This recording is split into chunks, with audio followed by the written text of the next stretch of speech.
Hi all, welcome to this roundtable on Music Creative Cities UNESCO. My name is Nadim Karkavi. I am a popular music scholar at the Universidad de Playa Ancha, and I will be chairing this session today. This is organized by the Latin American branch of the International Association for the Study of Popular Music, IASPM, and the Instituto de Música de la Pontificia Universidad Católica de Valparaíso, the institution hosting the Latin American IASPM conference here in Valparaíso this year. I'm glad to be here today, although virtually, with great music scholars, experts in popular music and urban cultures from different parts of the globe: Scotland, Palestine, Mexico, Chile. John Williamson, Nadim Karkavi, and Natalia Vialetto. Each of them will share a 15-ish minute presentation, and then we will host a Q&A session. So please write down your questions or comments in the YouTube chat section below this video, and we will forward them to our guests. You can write your questions or comments in English, Spanish, or Portuguese. Don't worry about it. The aim here is to have a conversation and to enjoy that with this fabulous guest. Please bear in mind that the IASPM is drafting a code of conduct, which is being tested at this conference to offer a healthy and respectful culture. You can read this code of conduct in Spanish or Portuguese in the link below, and I will just highlight its main points now. The International Association for the Study of Popular Music expects integrity and professional conduct from all its members. We are committed to creating a space where people feel encouraged and supported to take intellectual and creative risks as they share ideas and engage in debate. All IASPM members are expected to treat others with professionalism and respect.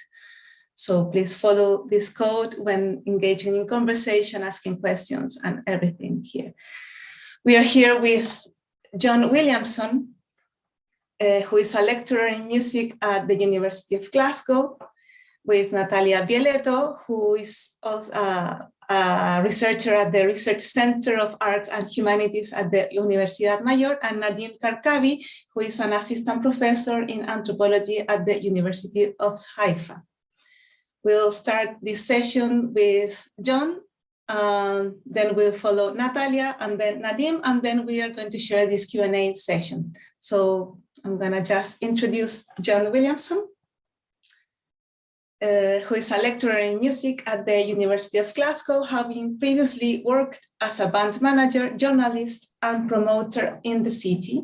He has largely written about popular music industries, musicians' unions, and Glasgow popular music scene. So welcome, John. Thanks, Eileen. I'll just share my slides, hopefully. Okay, got them. Okay, thanks very much for the introduction, Eileen, and also to Laura for inviting me to speak today. I'm really keen to hear what everyone else has to say and share these studies and reflections on the nature of UNESCO creative cities. I was going to start just by saying that Glasgow is my home city, so I'm definitely not neutral on these matters. And as Eileen said, I've been involved in different aspects of music in the city before I worked at the university, and continue to be so in some respects. So this is not a particularly detached academic account. I guess it's a mixture of journalistic storytelling, some academic abstraction, and of course a bit of polemic as well. But what I want to do today is to kind of give a very condensed, and this is like a super shortened version of a longer paper that I've written before, insight into Glasgow as a UNESCO City of Music, how it became one and what has happened since. Glasgow was the first British city to receive such a designation back in 2008, and at the time it felt like a really big deal to those of us working in music in the city. But I'll argue that optimism has long since faded, and to a certain extent the status now doesn't really matter very much. So it could be considered something of a cautionary tale for some of the more recently designated cities of music that we're going to hear about later on today. So I apologise, first of all, for being the old cynic on the panel, and then I also apologise for having a cold, which probably makes me even more difficult to understand than I would be normally. So what I'm going to do is provide a little context to begin with. So doing this in three parts, a bit of context, locating Glasgow within UNESCO's Creative Cities Network, how Glasgow became a creative city, and then I'm going to describe what happened in the years since that, from 2008 till now, in three main phases. And at the end, I'm going to kind of draw together the micro and macro issues surrounding the City of Music, how it's been managed on both a local level and a global level, and raise some questions more widely about the provision of cultural services in the city, who owns a City of Music title, and why there's been so little scrutiny of Glasgow's lack of activity on the part of UNESCO. Okay, so for some context, and I suspect some of you will know this already, a lot of this already, so I'll go through it really, really quickly. I guess UNESCO's Creative Cities Network began in 2004. Its stated aim was to promote cooperation among cities that have identified creativity as a strategic factor for sustainable urban development. And as we'll see later on, that's a lot of them, and probably most cities could lay claim to that. UNESCO, of course, is the United Nations Educational, Scientific and Cultural Organization, and the Creative Cities Network fits somewhere in its broad remit of building peace through international cooperation in education, the sciences and culture. To become a creative city, any city authority can apply to UNESCO in one of 7 creative fields that you can see on my slide. The network has grown rapidly in the 14 years since Glasgow joined, and I think there are now 246 creative cities, of which 50 are cities of music. The UK now has 3, with Liverpool and Belfast recently joining Glasgow as UNESCO Cities of Music. It's also worth noting here that the notion of the creative city itself is not new, and of course predates UNESCO's appropriation of the term. It was first conceptualized in the late 1980s by David Yenkin, and has subsequently been widely embraced by city governments and consultants like John Myerscough and Charles Landry, of whom more later. It's been the subject of much critique across a wide range of academic disciplines, including economics, cultural geography, urban studies, and of course, studies of the cultural industries. This has included notable work by the likes of Richard Florida, Andy Pratt and colleagues, Landry himself, and more recently by the likes of Justin O'Connor and Kate Shaw.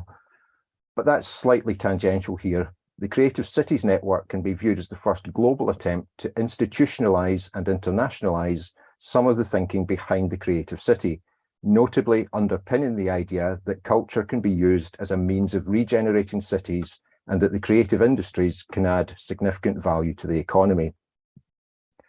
Here's a map of the current UNESCO Cities of Music, and if your eyesight is extremely good, you might be able to spot Valparaiso and Glasgow. So the network itself attempts to do many things. It lists 6 objectives and 6 areas of action that I've put on the slide. I'll not read all of these out, but it's hard not to note the extensive use, both here and in UNESCO's accompanying video, of ill-defined and problematic buzzwords and concepts like sustainability, public-private partnerships, urban development, and even creativity itself. There's not time to unpack these here today, but it would also be remiss not to notice the preponderance of neoliberal ideas of governance, not least the one that maintains that the market invariably provides the solution to economic problems, whether on a local or global level. So that's my thumbnail sketch of the UNESCO Creative City and its origins. I'll now consider why Glasgow applied to become one in 2008 and why it was successful. It's another list. I think there's 6 main reasons why Glasgow became a UNESCO City of Music, and again, you can see these on the slide, so I'll not say too much about them to save some time.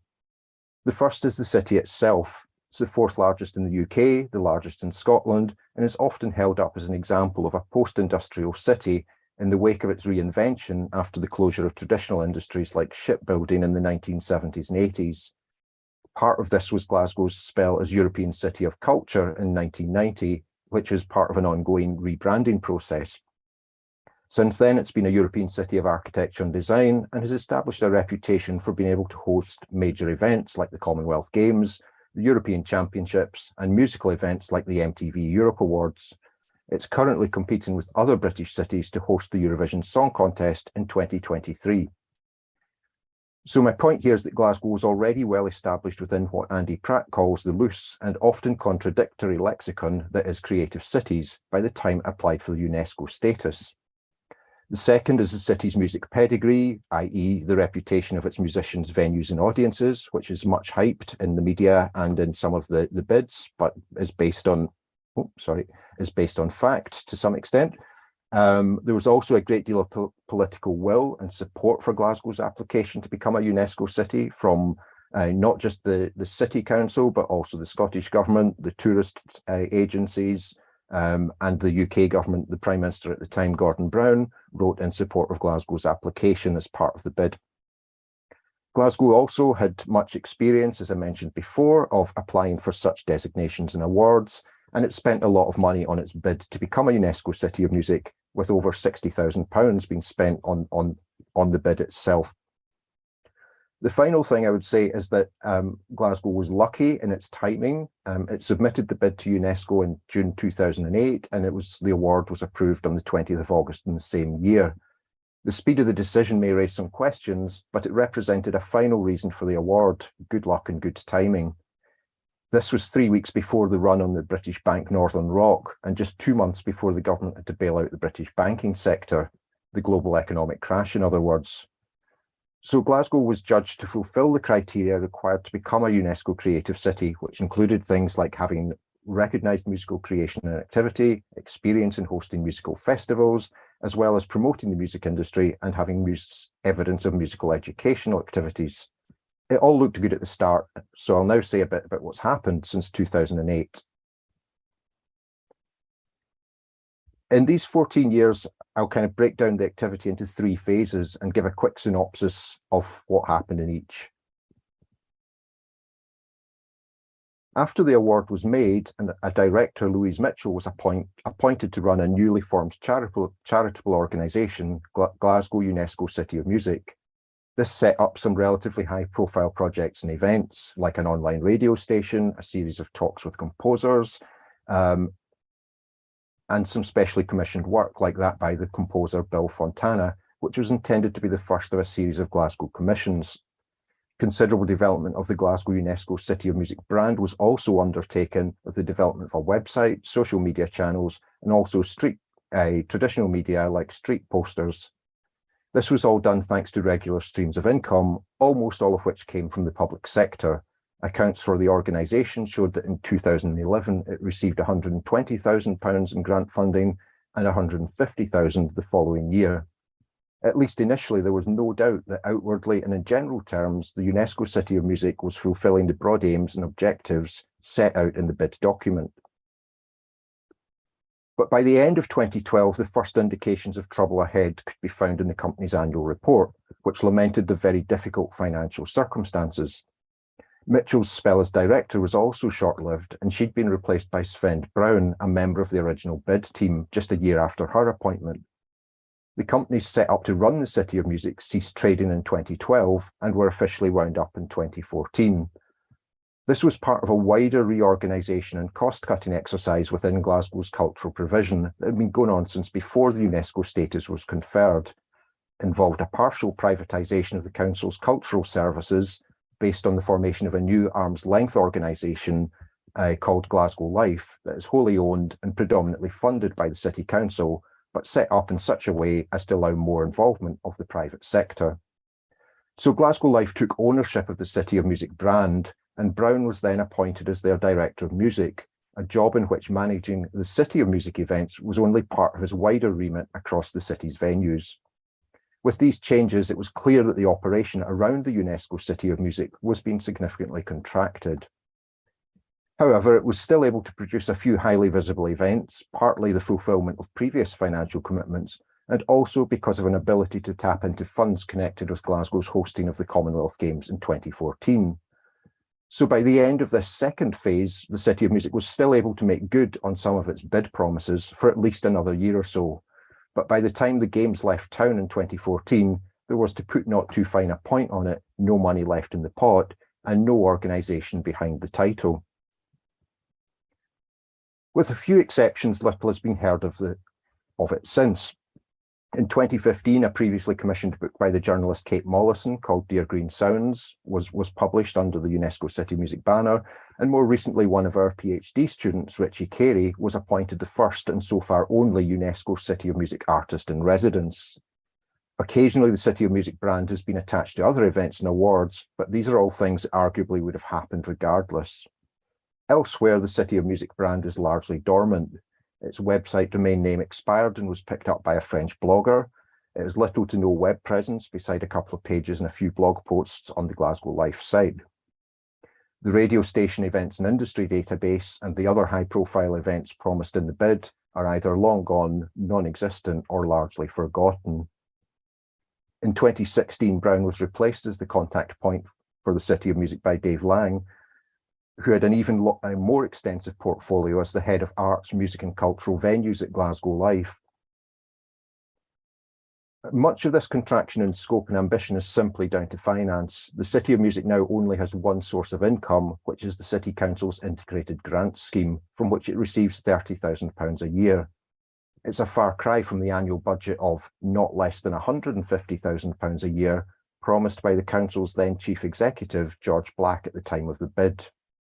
Instead, what is left is a title or brand that is sometimes used by politicians and cultural organisations to lobby for funding, entice tourists, or amplify events that would have been happening otherwise. Recent examples of this include Glasgow being part of Visit Scotland's UNESCO Trail, encouraging tourists to visit all 13 of Scotland's UNESCO designated sites, another tourism initiative, Glasgow Music Non-Stop, and the Eurovision bid. So to summarise the present situation, Glasgow remains a UNESCO City of Music, but there is no discrete entity with an office or staff of its own. Where it does exist within Glasgow Life, it lives on scraps and enjoys poor visibility. And that a 2018 report on growing Glasgow's music tourism revenues noticed that the UNESCO City Music badge is poorly used and largely unrecognised. And that was before the pandemic and the universal impact it's had on music industries and tourism. So just to start rounding off, I'm going to say a bit about the organisation of the City of Music on a local and on a UNESCO-based level. Beginning with in Glasgow, as I said previously, the financial crisis of 2008 was one of the defining reasons for what's happened to the City of Music project. Funding for all cultural activity in Glasgow has declined from both the state and private sector since the award. The combination of the UK government's doctrine of austerity and the Scottish government's council tax freeze were both to indirectly have an impact on the plans for the City of Music. And Glasgow City Council has not been immune to this. Its overall service fee to Glasgow Life has dropped in the period from 2014 to 2021. It's also worth noting that there was little of the promised support from the private sector for the arts more generally, or for the City of Music specifically. So even prior to 2020, a global pandemic and the latest financial crisis, the outlook was not good for Glasgow as a City of Music. If local issues and circumstances beyond the control of those running the events were the main drivers of the disappearance of the City of Music, the second major reason relates to the global governance of the project. UNESCO's approach to managing the Creative Cities network seems to be laissez-faire at best. There are few barriers to joining, and as far as I'm aware, no cities have ever lost their status as a creative city. Indeed, its monitoring is conducted by self-assessment reports every 4 years, which largely seem to be a box-ticking exercise. But it's reassuring to note the problems encountered by Glasgow are not unique.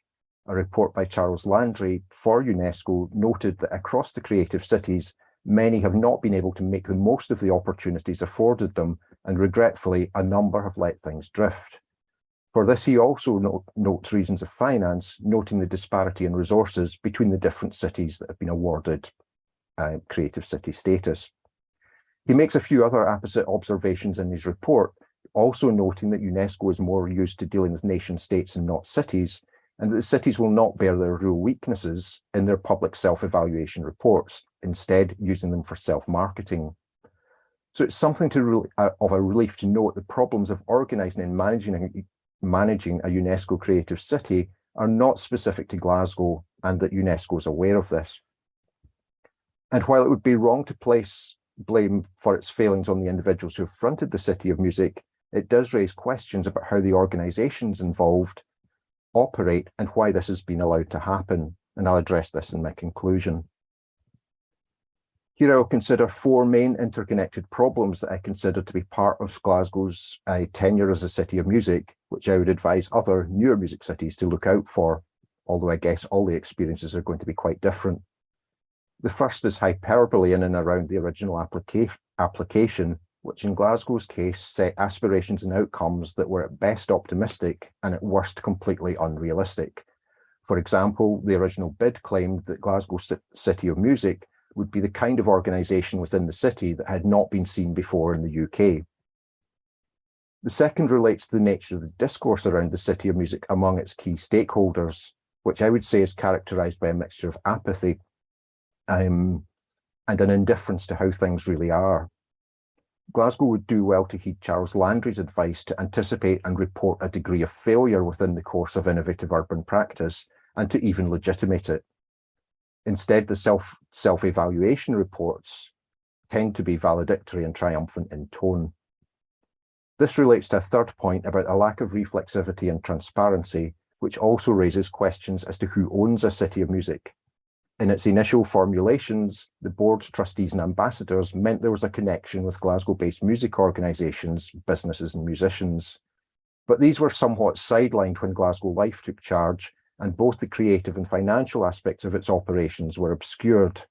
From being a standalone organisation, the City of Music became a tiny part of a much bigger operation, and its budget accounted for less than 0.05% of Glasgow Life's total annual income.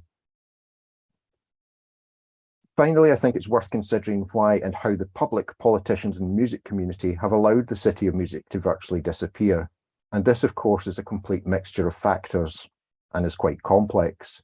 Possibly nobody cares, and it might even be that in the grand scheme of things, it's not that important, especially in a city with serious financial problems and major issues to address around pay, public health, social housing provision and homelessness. For others, it might be down to the close-knit world of arts funding in Scotland, and that to speak out may jeopardise their own position. But to me, this seems slightly incongruous in a city that has a reputation for being quite obdurate when it comes to such things. Nevertheless, the UNESCO designation and the debate around it seems to have been depoliticised and characterised by what Tarazona Vento calls consensual politics, where ideological struggle does not exist. The underlying notion is that we're all meant to think that being a UNESCO City of Music is unequivocally a good thing and therefore should not be criticised. This seems like a far cry from James Kelman, the Glasgow-based author's urge to citizens in 1990 to stop being reasonable and start being awkward in relation to the City of Culture celebrations.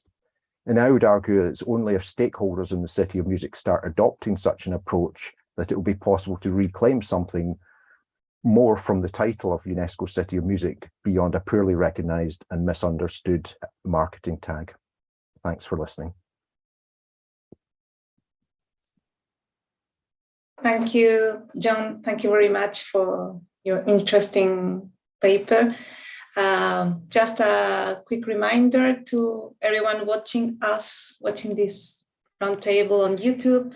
Remember that you can share your questions or comments in the chat section of YouTube, please, so we can forward those questions to our experts here. You can write them in English, Spanish, Portuguese, or any language. We will try to translate them and to forward them to our guests here today.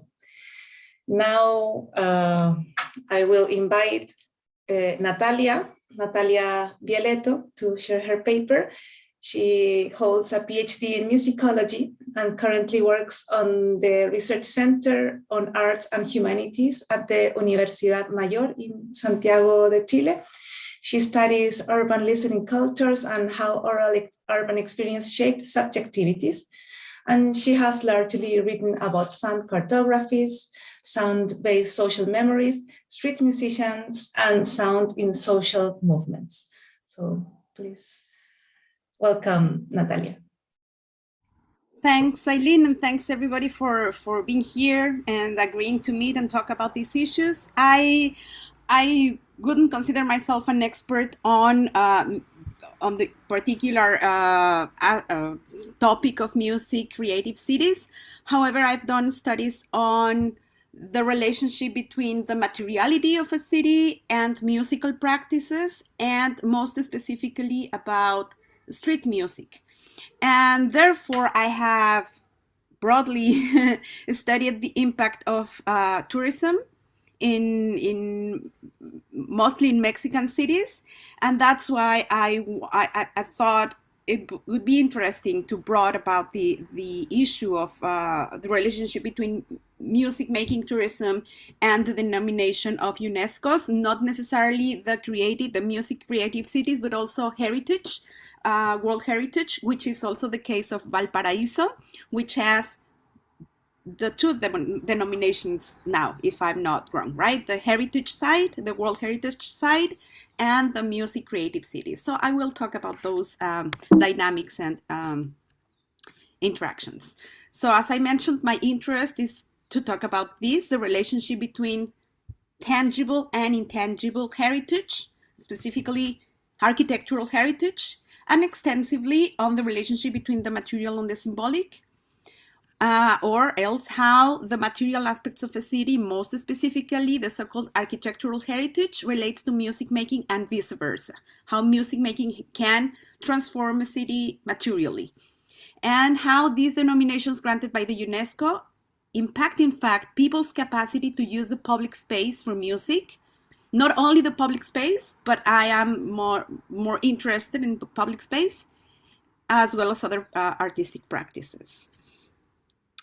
So in Mexico, there are many cities with the World Heritage Site denomination, and only these cities with the Creative Cities denomination. It's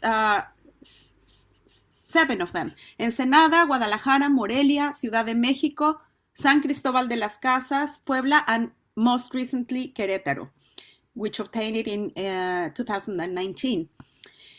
Of all these cities, only 2 in Mexico have the musical creative cities denomination. These are Jalapa and Morelia.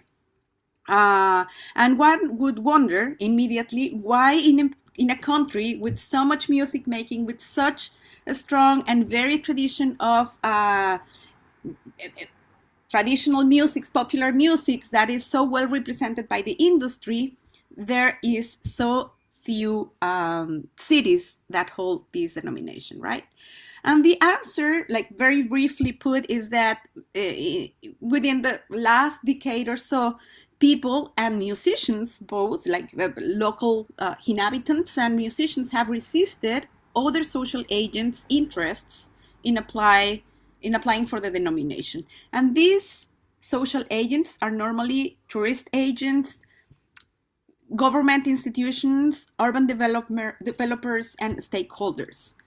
So the aftermaths of tourism in Mexican musics have already been broadly studied, I would say, and this keeps on producing literature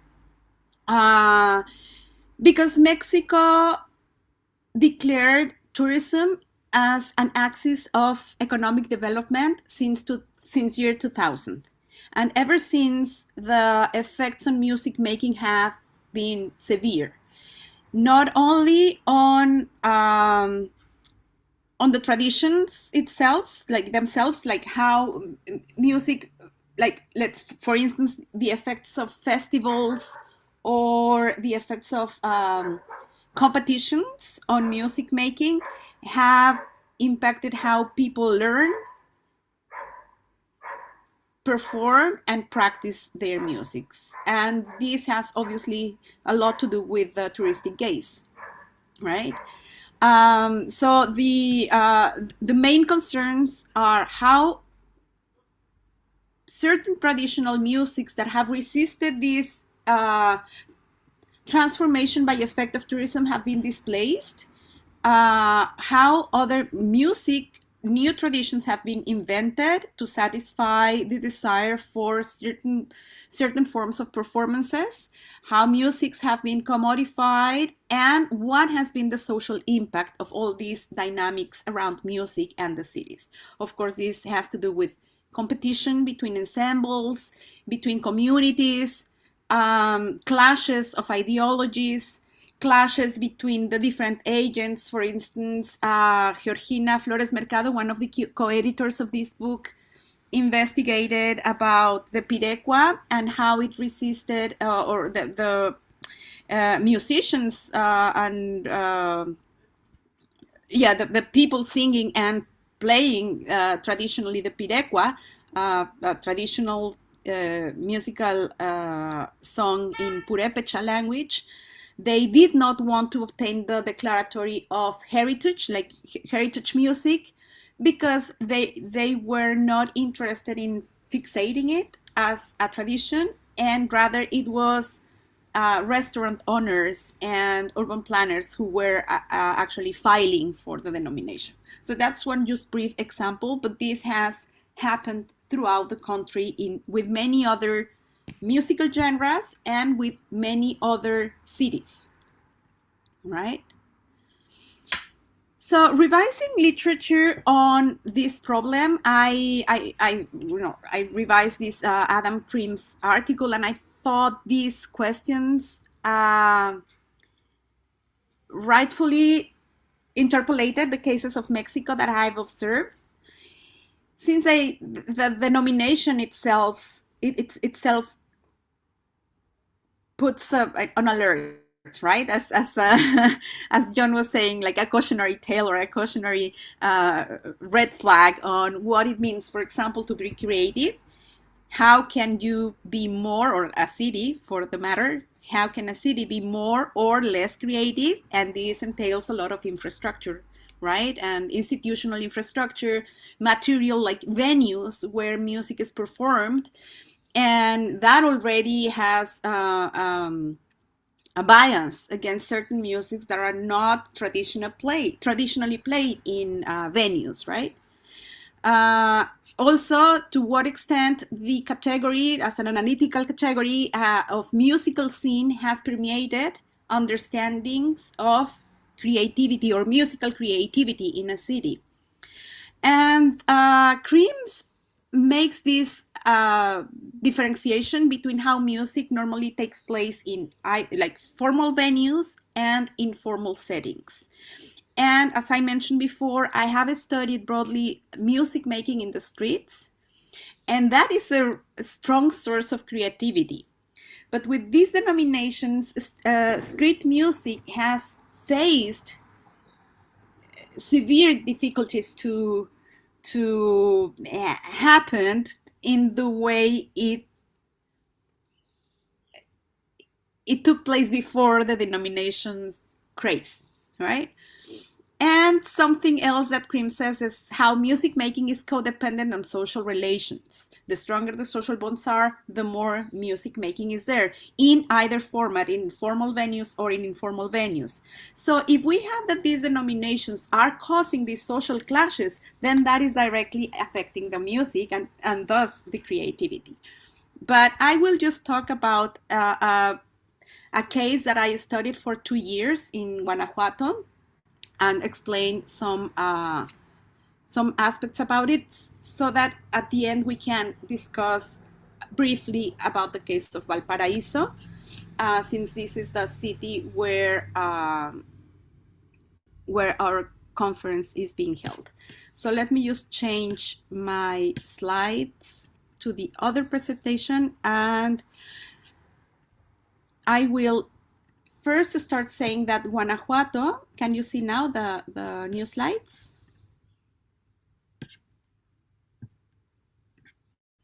Yes, can you see? I changed the slide. Great, thanks. So Guanajuato is one of the cities, of the Mexican cities, most widely recognized as UNESCO's World Heritage Site, and that happened since year 1988.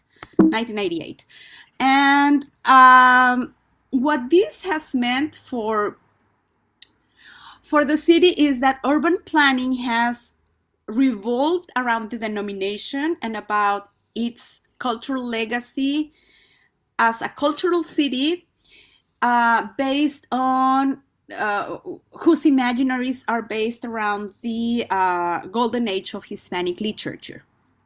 Now, what called my attention when I started doing field work on music making in the streets was the case of these 4 students who were detained for performing in one square without a permit. So this case rose the indignation of neighbors, passerbys, and even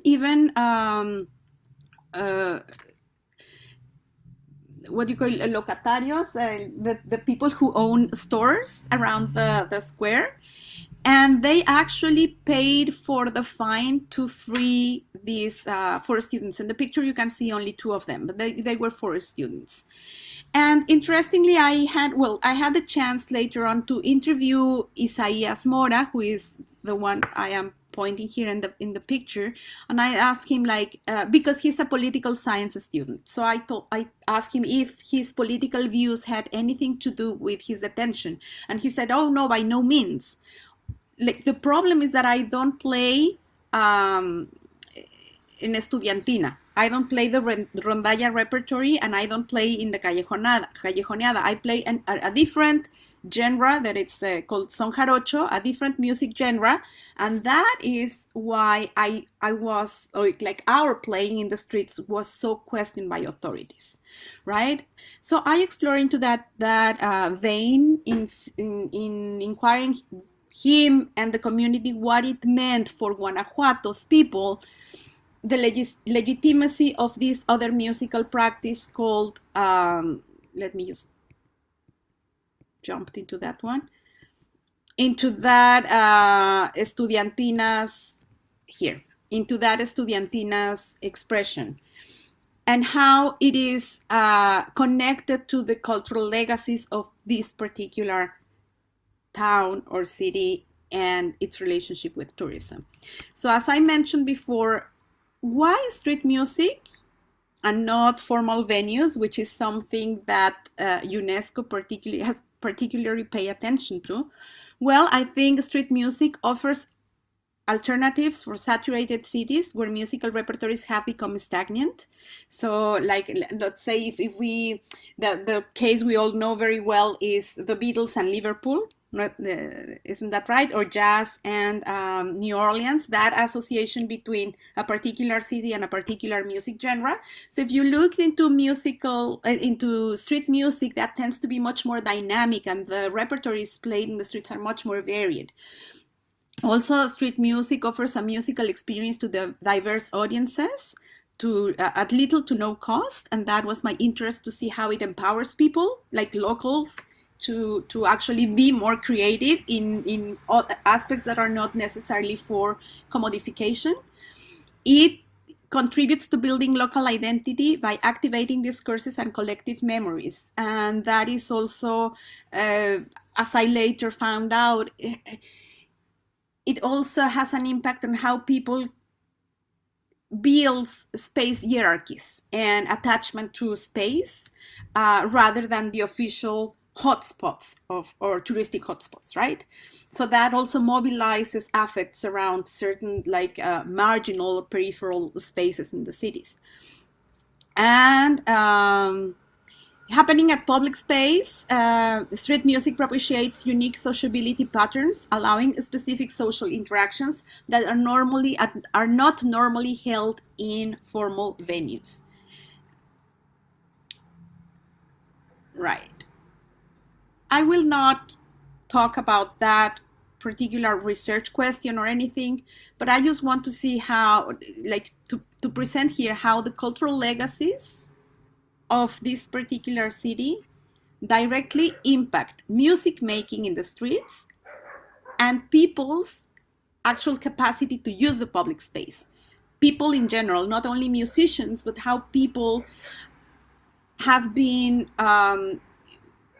or have had a harder time in using their city because of these sort of denominations.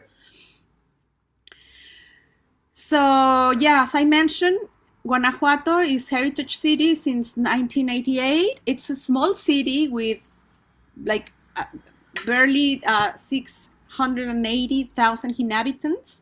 It's promoted as a cradle of independence because it was one of the cities where this insurgent movement started, but also it has a cultural legacy by virtue of a festival called El Cervantino Festival, and that has to do with its architecture.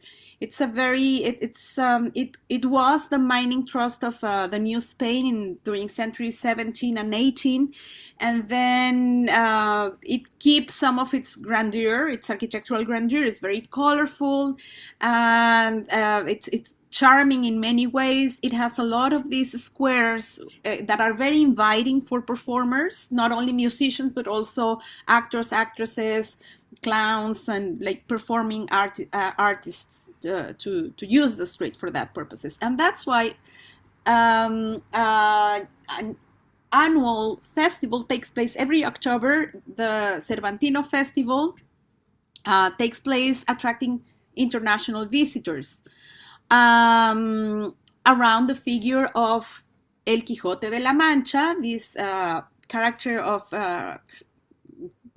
the most important book in Hispanic literature. And all the city is structured about this narrative of being a colonial and golden age period of literature city, right? And this is reinforced or reproduced by the Estudiantinas and its main event, that is the callejoneadas, that is just walking in the streets. They sell the tickets to invite people to walk around the city while they sing songs of the rondalla repertory. And of course, they charge like for the permit to do it, and they attract big crowds every night. This happens normally between 7 a.m. and 3 a.m. in the morning every day, and particularly during the high season, to the annoyance of neighbors and to the grimace of other street musicians who have been displaced because they cannot, as I showed before with the case of the 4 students playing son jarocho. Right, so they are not allowed. Other musicians or musicians who play repertories other than the rondalla repertory or the estudiantinas are normally not allowed in the central streets of the city. Right, let me just show you more or less how it's a callejón.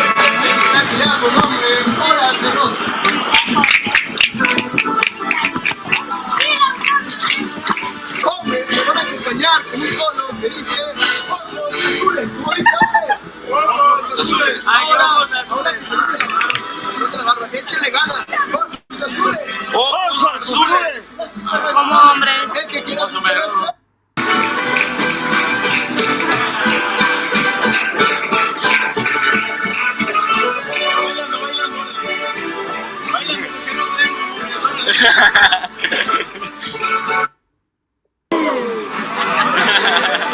¡ay, qué hombres son! Cantando todos. Y por eso los grandes amores, muchos colores. ¡Palmas, palmas! ¡Las palmas! Vamos a voltear un poquito más a la izquierda. Observamos esas 3 cúpulas, ¿las ven todos? Sí. Esas 3 cúpulas son pertenecientes al templo de Santiago de... ¡Hey! ¡Y el rugido de los hombres! ¡Wow! Bailando, bailando, bailando.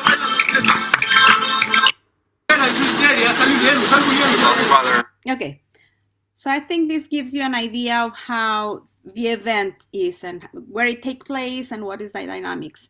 So as you see, the musicians are agents, important agents in promoting not only the city of Guanajuato and its history and traditions, but also other venues connected to the touristic industries, such as restaurant, bars, museums, even, etc. Right?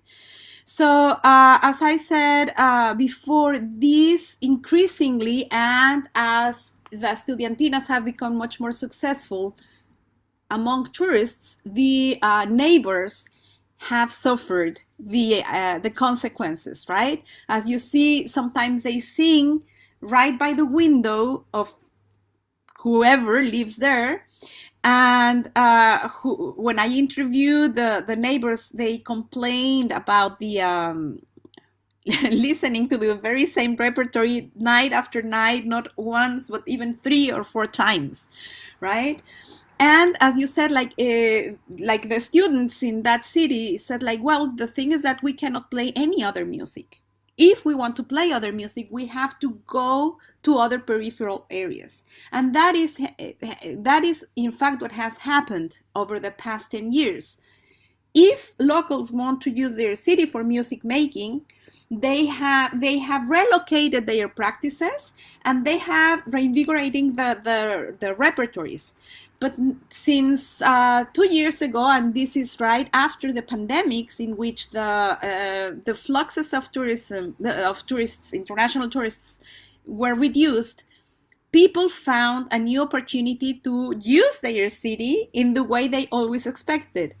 So now there is a very active movement in reclaiming that space. It's called Streets in Movement, or La Calle en Movimiento. And they have reclaimed those spaces for their own.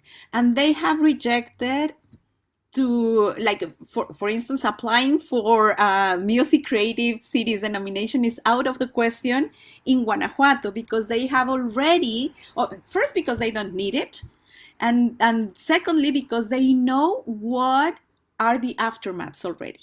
And many other cities in Mexico looked into the case of Guanajuato and other similar cities, and they see it as a warning, right? And of course there are other. This is irrelevant for what I want to discuss. Natalia, I'm sorry to interrupt, but you have 2 minutes left.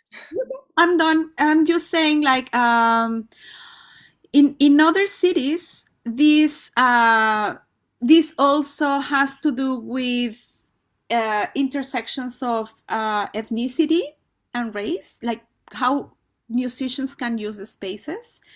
And obviously that has come into the not only the academic eye, but also the citizens' awareness, right? And to me, at least, that is one of the reasons why the denomination of musical creative cities has been so has such a little success in Mexico, or why has not expanded in many other cities in Mexico. But I want to keep like the conversation going, as we also consider the case of Valparaíso. So I'm done with that. Thank you very much, Natalia.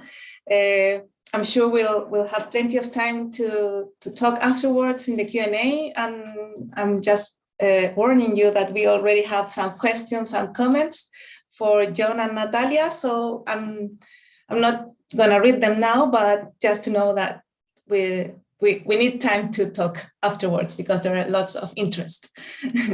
And now I'm gonna present Nadim. So I'm gonna welcome him to share his presentation. Nadim Karkavi is an assistant professor in anthropology at the University of Haifa. He has previously conducted ethnographic research on the Palestinian alternative music scenes. His current project focuses on the performance of popular music in Arabic among Mizrahi Jews in Israel. And he's going to talk today about Ramallah's music city status and the problems and issues that it means. So welcome, Nadim, and yeah, please. Yeah, thank you, Lynn, for the presentation, and Laura for the invitation. Well, when I was set to work on this presentation, I was hoping to bring a more positive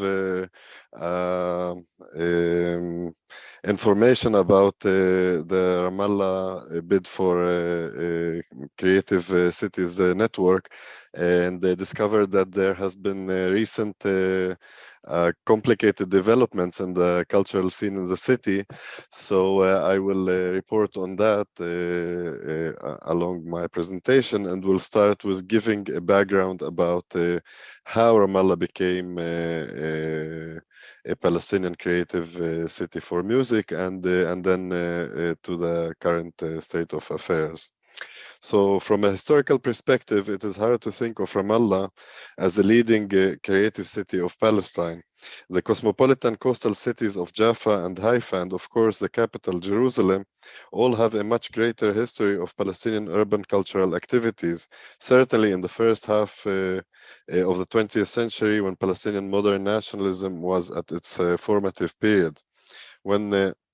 With the beginning of Palestinian Nakba, the catastrophe in 1948, the coastal cities suffered a great blow, as the majority of the Palestinian populations, include the financial and cultural elites, were expelled to neighboring Arab countries, and the cities became Israeli cities. During this period, West Jerusalem was occupied, leaving the East Jerusalem to remain as the center of Palestinian life in the homeland.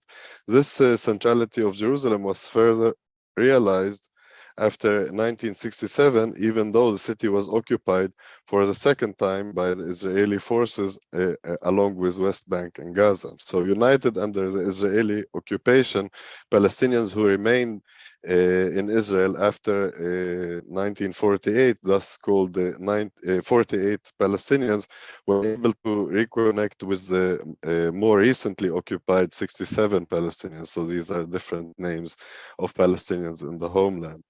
And Jerusalem became the middle ground that united these formerly fragmented communities under the same rule of Israeli settler colonialism. The construction of national institutions in Jerusalem, including those related to culture, certainly increased after the defeat of Pan-Arabism, as Palestinians had to rely mostly on themselves. Yet this period was short-lived. It ironically ended with the peace negotiations with Israel and the prospects of Palestinian statehood in the 1990s. Although the Israelis occupied the return of they accepted the return of the PLO leadership to the homeland, they strictly refused its return to Jerusalem. Thus, Ramallah was initially, it became an interim choice for the Palestinian leadership to sit base, yet it became the de facto Palestinian capital after the Second Intifada and the failure of negotiations with Israel. So this process happened along with Israeli separation between 46 and 67 Palestinians, as well as the isolation of Jerusalem from the West Bank and Gaza. This was realized through the racist regime that denied Palestinian movement through checkpoints, apartheid road system, differential ID cards, and separation wall. In 2009, we witnessed the last attempt to assert Jerusalem's status as a capital of Arab culture. So supported by none less but the UNESCO and the Arab League, Palestinians organized an extensive cultural program to mark the event. However, this was met with a violent reaction by Israeli authorities, who banned the events and arrested the organizers. So Ramallah was left to fill in the gap as a Palestinian capital. From a small mountainous town based on agriculture and summer tourism, it went through an exhilarated urban development from the 90s. And with the returning families of the Palestinian leadership from different corners of the world, along with a massive internal labor migration, from across the West Bank, it became a bustling metropole with cosmopolitan aspirations. International development funds were vital to revive the economy and rebuild national institutions in the city. The impact of this on the formation of Palestinian culture was immense, yet it has both positive and negative effects. Re-established cultural institutions such as Edward Said National Music Conservatory, Ashtar Theatre, Al-Kamanjati Music Music Center, Khalil Sakakini Cultural Center, Ramallah Cultural Palace, the Palestinian Museum, along many annual festivals primarily aimed to reclaim Palestinian folklore and canonize a national culture. In addition, they also supported the creation of modern productions to engage in the international cultural scenes.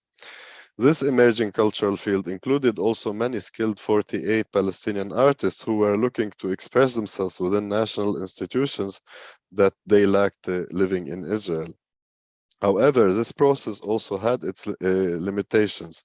So first, Ramallah was disproportionately developed in relation to other cities in the West Bank, which also created social gaps in Ramallah between leading middle and upper liberal classes and the larger working class traditional and religious populations. And secondly, tied to Western agencies, the field of institutionalized culture became conditioned to humanistic, peaceful, artistic representations and dissociated from direct anti-colonial criticism. So in addition to this, centralized cultural field also marginalized the younger generation of artists, especially those who directed their critical agenda towards the complicit Palestinian Authority and whose alternative aesthetics didn't fit in with the national canon. This situation led to opening of many private venues, including cultural cafes, bars, and galleries, to offer spaces for cosmopolitan aesthetics and critical politics. Many young 48 Palestinians also joined the alternative scene and helped establishing nightlife culture and independent art collectives in Ramallah. One such initiative is the PMX, the Palestinian Music Expo, which was founded in Ramallah in 2017 by 3 pioneering cultural organizers from 48 Palestine. With limitation of movement to West Bank for West Bank Palestinians, Ramallah was chosen as a middle ground to which most Palestinians can reach and work together, sadly excluding those living in the Gaza Strip. Independently raising funds, the PMX crew brought leading professionals from the global music industry in order to help Palestinian musicians receive international exposure, offering a stage for musicians from across Palestine and even some refugees from Jordan. The PMX was a major achievement, which was repeated for 3 consecutive years. In light of this success, the PMX crew partnered in 2018 with the Ramallah municipality to apply to the Unesco Creative Cities Network, based on the vibrant music scene by that time in the city. The bid was approved at the end of 2019, but soon COVID-19 came and put everything on hold for the next 2.5 years. So while preparing to fully resume cultural activities in Ramallah this summer, artists and cultural organizers woke up to a new reality, which has gradually developed during the pandemic. In the last 3 months, an alarming anti-democratic atmosphere has taken hold in Ramallah, whereby many artists have become target of Islamist moralistic campaigns. To understand this, we should return 1 year earlier. In June 2021, the Palestinian activist Nizar Banat, who was a loud voice against the growing corruption, complicity, and ineffectiveness of Palestinian Authority, was arrested by the Palestinian police and murdered during interrogation. Although over the last years, the Palestinian Authority has violently reacted to individuals who dared criticizing it in public, the murder of Nizar Banat was unprecedented escalation. In response, many people went to the streets of Ramallah to protest, yet they were met with brutal police force accompanied by undercover mercenary thugs recruited from lower Palestinian classes. In the following weeks, the police arrested many other activists who were known for their criticism of the Palestinian Authority. If this was not enough, this breach over freedom of speech and expression gave legitimacy for public hunt of Palestinian queers led by Islamist activists. While in the past, Palestinian queers suffered from occasional street violence and mostly from hate speech on social media, since last June, it has turned into an organized violent campaign against public figures and artists. under the watching eye of the police. This began with a mob of young Islamists who stormed a bar in Ramallah where the openly gay musician Bashar Murad was scheduled to perform. Under heavy threats, the venue had to cancel the gig in order not to risk the safety of the musician and the crowd. And few days later, social media was full of hate speech against Jerusalemite Mustafa al-Kurd, the activist, due to the circulation of an old photo in which he was spotted taking part in a demonstration of queer rights in Haifa. So overnight, he turned from a heroic leader of the protest that took place in Sheikh Jarrah just a year before, some of you may have heard of them, in May 2021, to a morally corrupt influence met with defamation. So 2 weeks later, during Eid al-Adha, the Ashtar Theatre organized a public procession in Ramallah as part of the International Festival of Youth Theatre. During the procession, an Islamist mob attacked the police again as the people participating in the procession, claiming that one of the colorful costumes in the procession resembled the rainbow flag. The mob violently attacked the participants and injured some. Standing at the distance, the police intervened with gas canisters only when the violence broke out. And in fact, it did very little to secure the event and mainly made sure it would be cancelled. Additional artists and musicians soon found themselves targeted to threats and silencing as well for supporting individual rights and the freedom of speech. Next in turn was 48 Palestinian rock singer Juan Safadi, who had cancelled his performance in Ramallah after receiving concrete death threats if he would dare to step into the city, and soon more cancellations followed. Fifth editions of PAMFest, the Palestinian Alternative Music Festival in Bet Sahur, was cancelled, and finally the fourth edition of PMX was cancelled as well. The same organizers have also put on hold their work on the UNESCO Creative Cities until police could guarantee the safety of cultural and musical events in Ramallah. Interestingly, as this happened during the peak of Ramallah's festival season, some events did take place as usual and under sufficient police presence. One notable case is the famous Wain Ramallah Festival, which is organized by the Ramallah municipality and supported by Palestinian Authority. Looking at the festival's program this year, it included mostly Palestinian folkloric and Arabic classical music genres that are far from critical political and social content that alternative young musicians deliver usually in their performances. In addition to this, musicians from 48 Palestine were also suspiciously missing from this festival. So by way of conclusion, I would like to just suggest some observations over the current state of affairs around music activities in Ramallah. It seems that as the Palestinian Authority is undergoing through an increasing wave of criticism and distrust from progressive political and cultural activists, it chose to succumb to the moralist demands of violent anti-democratic Islamic circles in the hope that they will not turn against it. Thus, apolitical and traditional folkloric and classical music function as a fig leaf to maintain some institutionalized national cultural activities. At the same time, alternative music, which is performed mostly by critical young artists, many who are marginalized Palestinians in Israel, become an easy scapegoat. This way, the Palestinian Authority both gains the support of Islamists and silences the progressive critics by allowing the former to violently suppress the latter in the name of public morality.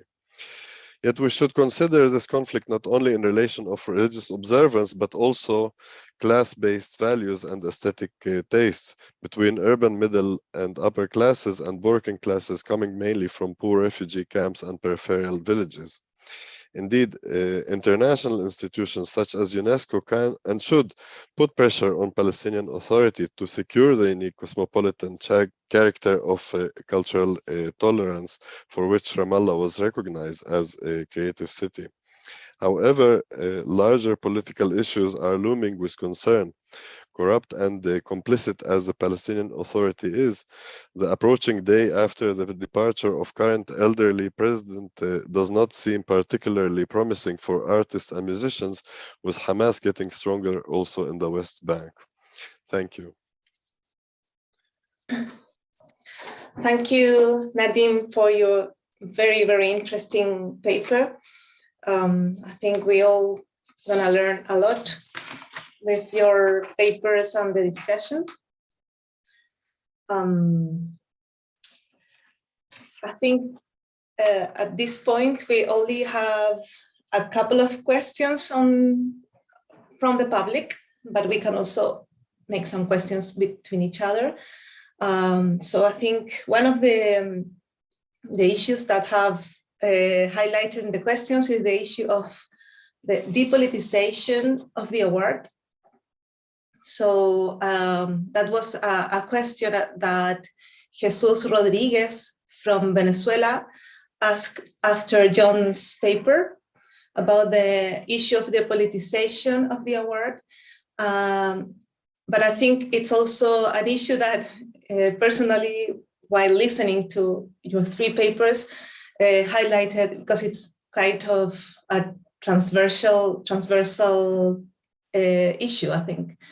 And the three of you talked about that in a way, and the three of you raised the question about the politics and depoliticization of the UNESCO Music City Award, and I think it also, in a way, reflects on the three case studies that you presented in Mexico, in Palestine, and in Glasgow.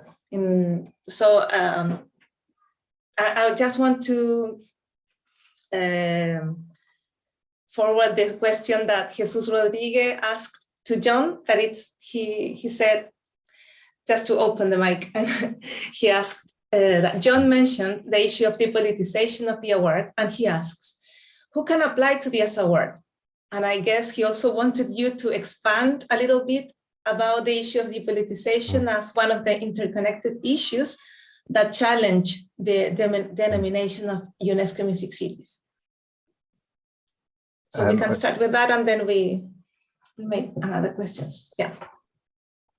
Okay. I think it is a really interesting question. I think what's really interesting is the way that the politics of the award is evident in all three of the case studies, but in different ways. So you couldn't possibly say that either applying to be a UNESCO creative city or city of music is not a political act, but how it's political, I think, will vary from city to city. And I think one of the things that came out in what Natalia was saying that was really interesting, that resonated a bit with Glasgow as well, is issues around tourism, and also the inherent sense that, for example, that music tourism is a good thing, especially in the wake of the environmental crisis. There's questions to be raised about that. So there's all sorts of built-in assumptions that are made in these bids that I think are really political. And that's not to say that there should be no musical tourism or that we shouldn't be doing any of these things, but I think they're really important questions that need to be addressed. And the other thing I was just going to say about the depoliticization, as I see it, is that the criteria for the award as a UNESCO City of Music is, the bar in some respects is so low that I think any city that fills in the forms and makes an application in theory could get it, so musical activity and creation going on, experience in hosting festivals, some aspect to the music industry and some musical education. I think most cities can claim these things. So I think it then requires some other elements that aren't stated to come into the equation as well. And one other kind of more practical thing is that as more and more cities around the world become UNESCO cities of music, it actually dilutes the award. So it doesn't actually have as in Glasgow's case, it doesn't even have as much cachet or status to be a UNESCO City of Music now that Liverpool and Belfast are also cities of music. So one of the arguments for it in the past has been kind of slightly undermined, and I assume they'll just keep creating more and more of the cities as well. So these aren't really answers to the question, but they're more questions. Yeah, thank you, John. I think, yeah, the question was just about a very, very specific question, but I think your explanation, yeah, addresses more questions as well. So thank you. We have a comment to Natalia from Silvia Nanyonga. She said, great reflection on how tourism participates in recreating music, important issues raised. Thank you. So there's no question yet, but if you want, you can expand a little bit about this issue of tourism and recreating music. Yeah, Natalia? I think I just want to share some of the questions that directly connect with this issue of the politicization of the denomination, and it's, to put it not in terms of what is good or bad, but what it does, right? And I just listed here a few questions. First, like, whose interests are these denominations serving, right? Is it people's interests? Is it the musicians' interests? Is it touristic agents? Is it institutions? Is it governments, right? And then we kind of start talking about politicization, right? Are these denominations are in fact empowering people through music? Do people acquire more visibility? And I think that is important also, that we are talking here about Palestinian communities, right? Like, are they serving to give more visibility to how people are using music? Are these denominations promoting more and more creative ways to use and make music? Are they positively transforming cities, materially, socially, symbolically? Are they positively transforming social interactions among people, right? And then we can start deciding, do we want to file for these denominations? Is it going to do any good to my community or to my city, right? And I think that is, I was invited to participate in filing for the denomination in another city in Guanajuato called León, Guanajuato. And it was really interesting process, because when I was invited, León, Guanajuato, not Guanajuato, the city that I explained about, but León is an industrial city a few kilometers away from Guanajuato, 45 kilometers, I think. And when I was invited, I said, like, wow, this is strange, because León is barely 1.5 million, like, population. Its population is 1.5 million people. And I was never struck by León's music making. And so when we started filing the different, or like writing the project to file for the denomination, I realized, like, okay, so now in here they are considering mostly venues, right? Formal venues. And what happened is that in León, musical creativity was mostly happening underground, in informal venues, in people's houses, in the streets, so I was, some of the questions, and that's why I thought interesting this paper that I talked about, like Krim's reflections on formal and informal venues, right?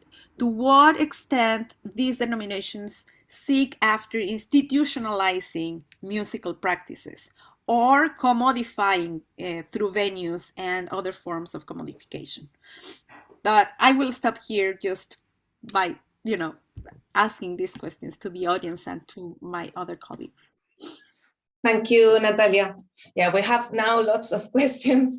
So, yeah, so we have a question from Laura Jordan to Nadim. She says, very interesting presentation. I was wondering if you could talk a little bit about the participation of Christian Palestinians in this situation. I also want to ask you if you can talk a little bit more about the connections with Palestinians from abroad. So I guess she's asking about displaced Palestinian or exiled Palestinians. So yeah. So I will thank you for the question. I would like to say a word about the depoliticization of such initiatives, and it is of course no secret that international development funding to culture, especially, it leads to a certain flattening of politics and avoiding any thorny representations. So this is Palestine is a good example of this, but you know, as the circumstances are unusual, so also perhaps the UNESCO Creative Cities Network in Ramallah might actually make an interesting intervention now that things are at such stakes, and perhaps that would allow some rather political voices to step on stage, however it may be. So this is that. As to Christian Palestinians, in fact, Ramallah is a Christian city originally, and it might be for that reason that Palestinian leadership went to there, because it was not one of the more established West Bank cities, and was somewhat more liberal, let's say, for the creation of a national cosmopolitan sort of city that became later a capital. So I think I mean, in the recent history, that may probably have played an important role, but as things turned 2-3 decades later, the city is of a super majority of Muslims of different orientations. So Christian Palestinians in Ramallah have today much less impact on as a group, on public occurrences as such, and as of diaspora. Wow, that is very hard to tell, because the world has been so disconnected during COVID. So I think to have I mean, I think actually answering this question is complicated, because it would take me to quite a long, lengthy historical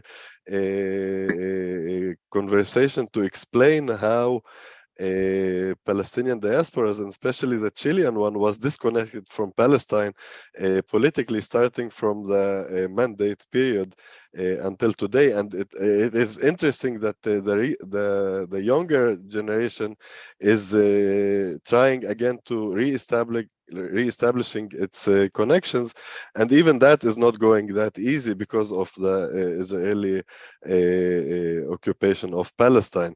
So all I can hope that they may probably contribute to the diversity of Palestine under the circumstances that we are currently in. Thank you, Nadim. Yeah, it's quite complicated. Thank you. Yeah. We have a couple more questions for the three of you, but I just want to complement Laura's question, if you don't mind, to Nadim. I know you explained, you show us lots of challenges. So I wanted to ask you how, for example, the Palestinian Music Expo aims to build a sustainable music industry in Palestine, for example. Obviously with the UNESCO aims as well, how that's possible, what are the challenges, or how do you think that's possible to achieve in this current situation under Israeli occupation? It's something that the it's only on the Palestinians to do so, or it's something that you need more intervention or from others? Yeah, this initiative is a very good example of using local resources along with inviting international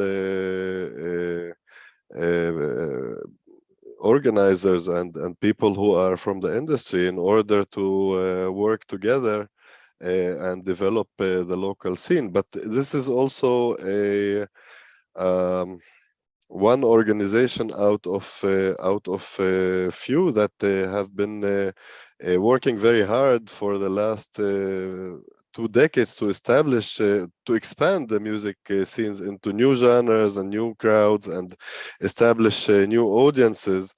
And you know, by the time that they appeared on the scene, there were enough musicians to fill in a long program of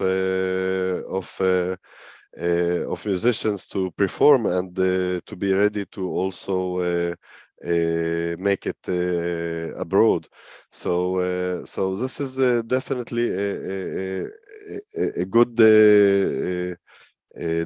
development towards advancing cultural music in Palestine and offering opportunities to musicians who are mostly not part of the institutionalized canon, and they are young, and so, you know, they are also stylistically not the first representatives within the already established organizations.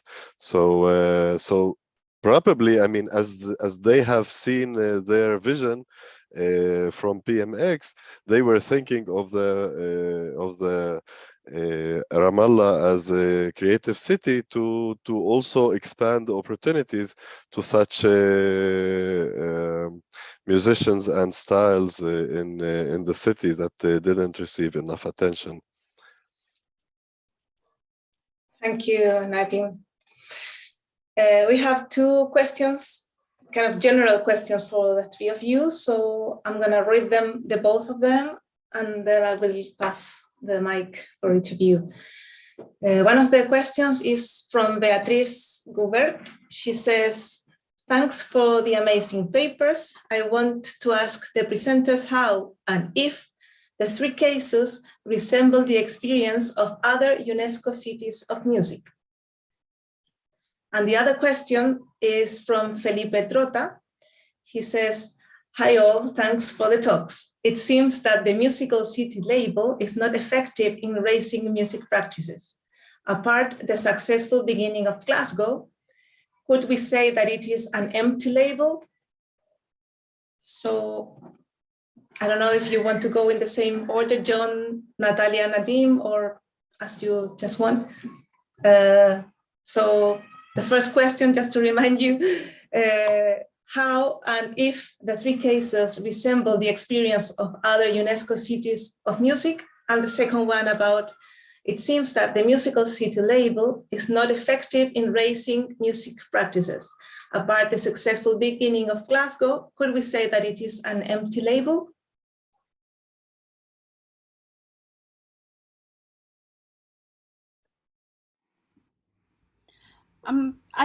I could just go first by saying that I have not yet compared cities, so I couldn't answer the question that Beatriz is asking, to like how they relate to one another, because I would lack that knowledge. I mean, and that's what this roundtable is important, right? Because we are comparing cases, we are contrasting experiences, and I think it's very dependent on cases and on the reasons behind filing for the denomination. What I know is that in Austin holds the denomination, and it has been successful as a successful case. Musicians are more interconnected since the denomination. Venues have activated the economy. Like, these venues for music making already existed before they filed for the denomination, and they have grown since, and these have from papers that I have listened to, this has worked positively for musicians, people, and local owners. I know that in New Orleans, the music served for, particularly after Katrina, after the Katrina hurricane, music served positively to what is it, regenerating the city and recovering lost places. And that was the discussion years ago, like briefly after the hurricane hit New Orleans. As of now, I am not currently like in knowledge of what has happened with relationship to the nomination or the increasing like venues of music making. So I will leave it. And responding to Felipe Estrota, if it's an empty label, I'm not sure. I'm not sure if the city, if the people is actually favored by the denomination, if music making is encouraged and it actually serves and empowers people, I wouldn't say it's an empty label. But I will have to hear more positive experiences. I am yet to hear those. So, yeah. Thank you, Natalia. John, go ahead. I think it's a really interesting question, and I guess we don't know the answer to it because we don't really, we all know different cities that have had the designation, and I guess the experiences are quite different, and it depends on the starting point of the city. So how embedded was musical culture to begin with? And I think one of the issues is that sometimes these awards, so like in the case of maybe Glasgow or Liverpool or Austin or I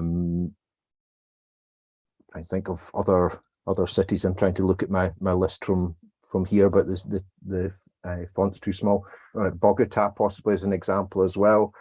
They're well-known music cities before they get the award. So the question then is, what is the award of an official title from UNESCO adding to that? And it seems to me that that's almost entirely evaluated in terms of the economic benefits. And I think that's a real problem because it forces it towards tourism and it forces it towards kind of big projects. And I think some of the things that Natalia was talking about and kind of smaller, more grassroots type activities is often overlooked. But I think a lot of that then comes down to who the individuals involved in the local organization of the cities of music are. But again, looking at the map, a lot of them are still congregated around Europe. And I think it would be wrong to assume that the experience of, a city in Europe is the same as, Kharkiv, I guess that's in Europe, but or Kazan in Russia, or some of the South American examples. So again, and from Nadim's discussion as well, there's a completely different set of existential problems before you even get to the issue of being a music city. So all these, I think it's really difficult to make comparisons, and I think that's maybe what makes the title somewhat meaningless. But I think it can be important in certain circumstances with the right people involved. Thank you, John. Nadim, do you want to? Yeah, I don't have much to add actually, as I also don't know much about the other experiences, and I think we are yet to see what the network word in all this would mean one day between the cities, and how they of course it's all in potential. They can collaborate very well together. As of the title, I mean. Such titles are always bombastic, but I think if, as John said, if the good people are there and things are well meant, I think it can fulfill itself and become quite useful and good. And still, in this case, I think it might as well be influential over a situation that was not created by the bid, but happened unrelatedly and could perhaps try and change something within the cultural scene. So because UNESCO, I mean, after all, in Palestine was celebrated quite uniquely as recognizing Palestine on an international scene. So it might, even though it's a very minor international, let's say, international organization as of large politics in Palestine, it might actually have more power than other places. Thank you, Nadim.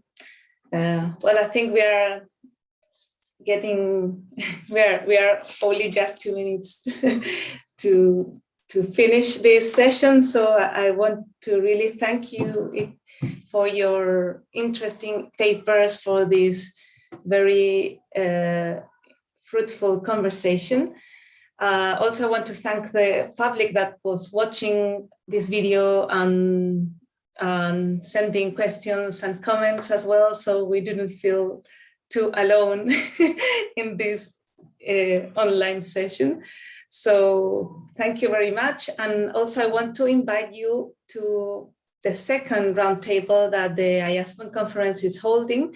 This is tomorrow at 11:30 a.m. at Chilean time. Also on YouTube, on the same YouTube channel, and this will be about creative cities, UNESCO from Latin America. So this also is going to be a roundtable, an online event on the same YouTube channel at 11:30 a.m. at Chilean time. So a half an hour earlier as today's roundtable. So thank you really very much to the three of you, and to Laura as well, who is behind scenes here organizing everything. Thank you, and see you soon, hopefully. Thanks, everybody, and yeah, we will. Thank you. Thank you. Have a good conference.